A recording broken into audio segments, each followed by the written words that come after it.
Usapang pagtataksil. May nagtataksil sa nobya, sa nobyo, may magtataksil sa kapwa,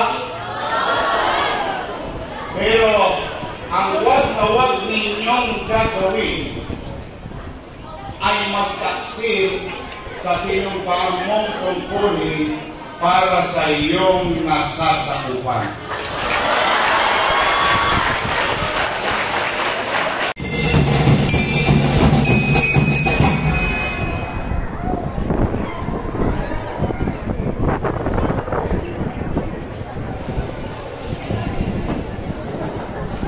Maraming salamat sa ating nagpapakilala. Hi! Hello! Good morning! Lalo-lalo na sa mga mag-aaral na magsaysay. Magandang umaga sa inyong lahat. Sa ating pong punong guro, Robert Velasquez, ang aking kakambal.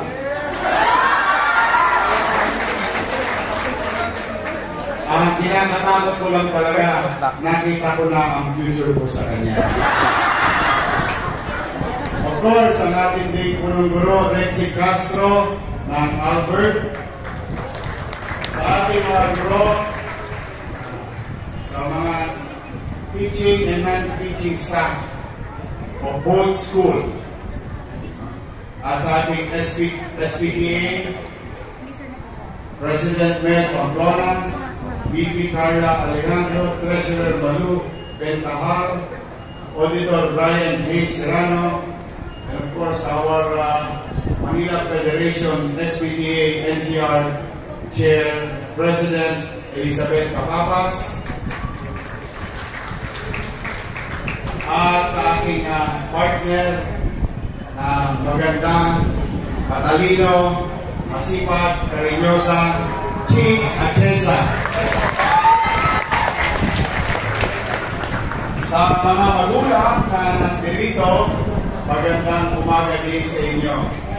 Well, una, maraming salamat at kami inimbitahan ninyo sa inyong makasaysayang araw na kung saan ay kayo manunod pa sa inyong tungkulin. Ako, kaya na, sumpaan na. Ang sumpa, ang panunumpa, ay dapat tugdin ang mga naibigkas na tungkulin o tungkulin iyong sinumpaan. Pero, especially nowadays, makikita po ninyo, magkakalanan na. Ilang buwan na lamang, katulad niyo, katatapos lang ng halaman. Maaaring may mga papanakit na salita. May mga maaaring hindi magandang salita. Maaaring hindi naman mayroong mga papulit at magpapakilala sa kanyang sarili. But at the end of the day, what matters most is that we continue to practice as like what our Araling Panlipunan teacher said a while ago, na ang demokrasya ay patuloy na umiiral sa ating bansa. Sa pagpili ng malaya ng ating mga sasakupan sa kani-kaniyang leader. In this case, sa ating paralan.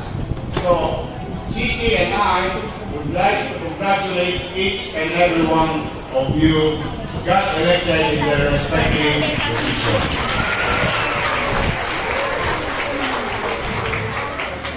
Usapang pagtataksil. May nagtataksil sa nobya, sa nobyo, may magtataksil sa kapwa, pero ang wag na wag ninyong gagawin ay magtaksil sa sinumpang mong tungkulin para sa iyong nasasakupan.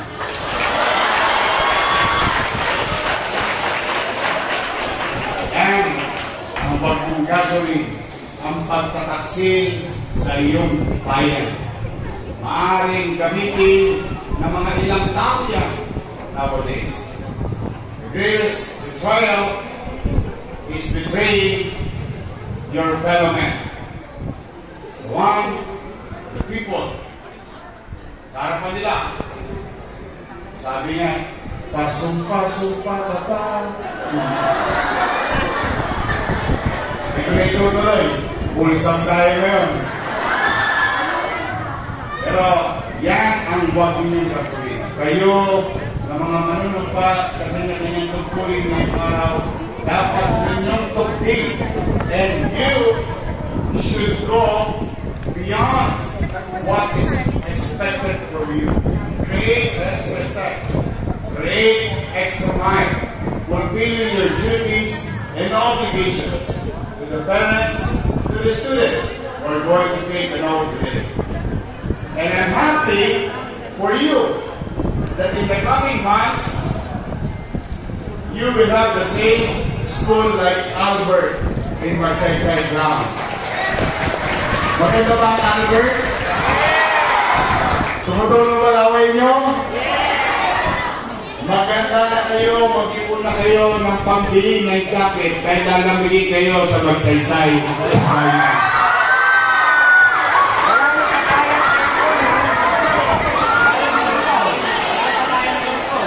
I'm really happy and excited for you.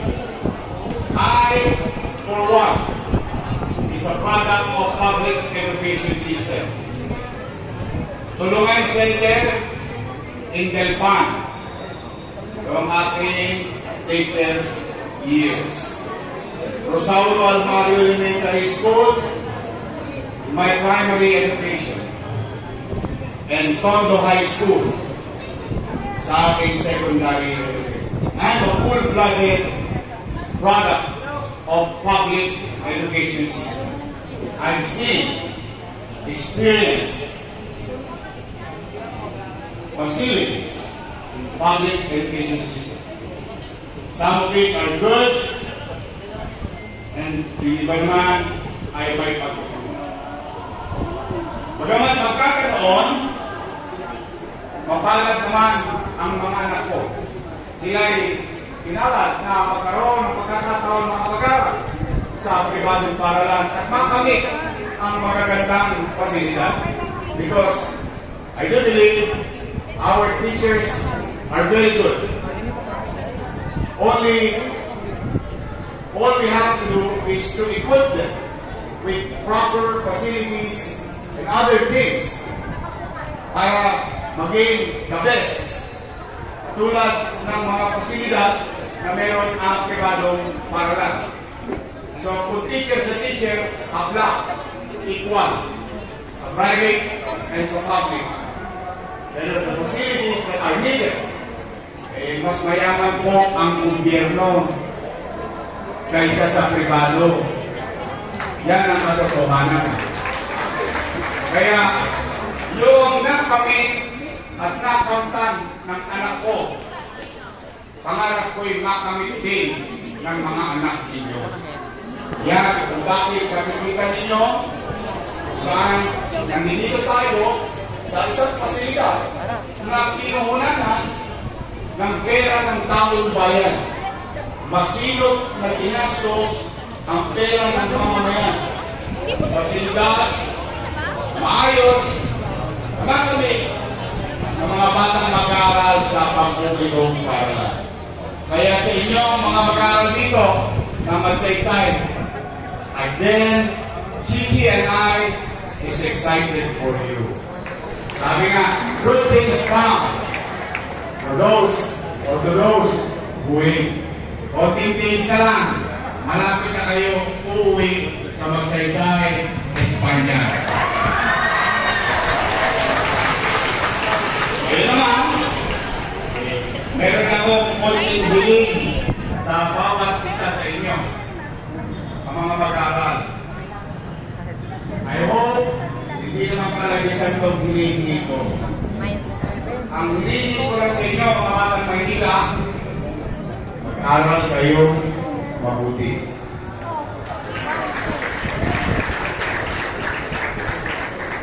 Tugunan ninyo ang inyong mga signatura. Laging maging handa sa mga aralin. Maging responsable bilang mag-aaral sa iyong paaralang pinagkailangan, komunidad na kinasasakupan. Bilang isang batang Maynila, I want to see you someday, somewhere, in greatness. Because, may awa ang Diyos, lahat ng mga pangarap ninyo ay makakamit ninyo pagdating ng araw kung ito'y inyong pagtataliman ng kasipagan, ng disiplina, at pagmamahal sa sarili. Kaya sa inyo mga bata dito, gusto ko someday meron din maging mayor sa Magsaysay. Someday meron din maging lingkod galing ng Magsaysay. Kung nagawa ko, kung nangyari sa akin, hindi na imposible mangyari sa inyo. Kaya kayo pa lamang bilang inyong maagang karanasan sa pamumuno, sa inyong classroom, sa inyong club, gamitin ninyo ang karanasan na maging mabuting leader. Leader na may malasakit sa kanyang sinasako. Gamitin ninyo at maging hangganan na pagdating ng araw, magagamit ninyo sa kanya-kanya ninyong field of undertakings. At bilang panguli, wag kayong mawawala ng pag-asa. Pag kayo'y napasket, palitan nyo agad.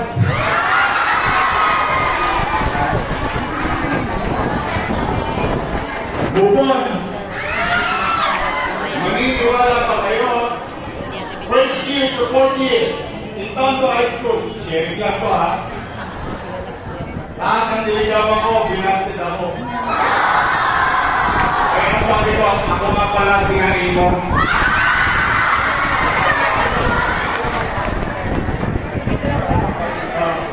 I really enjoy my younger years in Tondo High School, particularly in high school.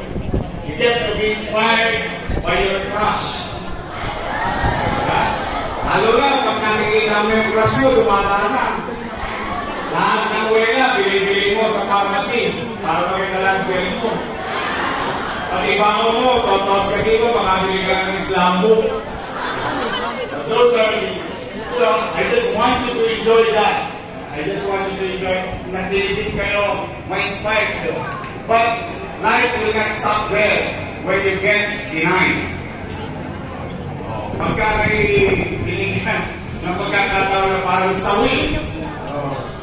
Ang sawi ay pinagtitibay lamang ng panahon upang ikay maging wagi pagdating ng araw. May nag-inintay na para sa iyo. There's so many fish in the ocean. Kaya, enjoy lang that kind of years or that experience, but at the end of the day, you have to focus on your field of undertaking. Who am I today? I am a student. I'm going to be a good student. I'm going to excel as a student. I'll do my job, my responsibility. That you should focus on. Yun naman ang aking paalala. But then again, babalikan ko ng konti, walang masamang magligawan. Pampakilig yan. Kung baga sa ulam, yan ang Ajinomoto. Pampalasa ng buhay. Then, I wish you all the best to the parents. Sa likod, hi! Good luck! Kami ni Chief at Cesa in our own little way. The PTA. The school. Our own little way. Basta, pag lumilong kayo sa likod, nandiyan kami ni Chief at Cesa kung kakailangan nyo kayo. Ulit, maraming salamat. I wish you all the best. Pagpalain naman kayo ng